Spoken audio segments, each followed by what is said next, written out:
nampak je motor ni atas highway, mesti owner dia handsome. Betul ke?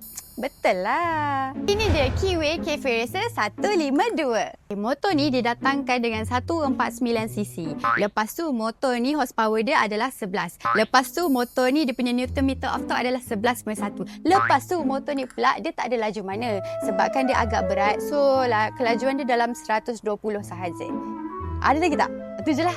Untuk design dia pula, kalau korang tengok motor ni, dia ada vibe ala-ala retro klasik. Kalau untuk bahagian lampu, dia masih menggunakan mentol. Kalau untuk bahagian rim, yang ini special sikit. Macam ala-ala basikal. Kalau motor biasa, selalunya boleh naik 2 orang kan? Okay. Kalau ke motor ni, cuba korang tengok. Berapa ramai boleh naik? Nak saya kira ke? 1, 2, 3, 4, 5. Untuk meter dia pula, dia pakai analog dengan digital. Yang ini nampaklah gaya macam moden ada, gaya macam klasik pun ada. Untuk dia punya meter ni pula, dia tak ada gear indicator tau korang. So maksudnya kalau korang nak masuk gear tu, kena faham-faham sendirilah. Bila nak masuk gear 1, gear 2, saya tak dapatlah tolong. Korang kenalah buat sendiri ya. Yang mana nak nampak handsome pakai motor ni, kenalah beli motor ni dengan saya. Korang tekan beg biru dekat bahagian bawah tu, okey? Kalau beli dengan SA lain, auto tak handsome.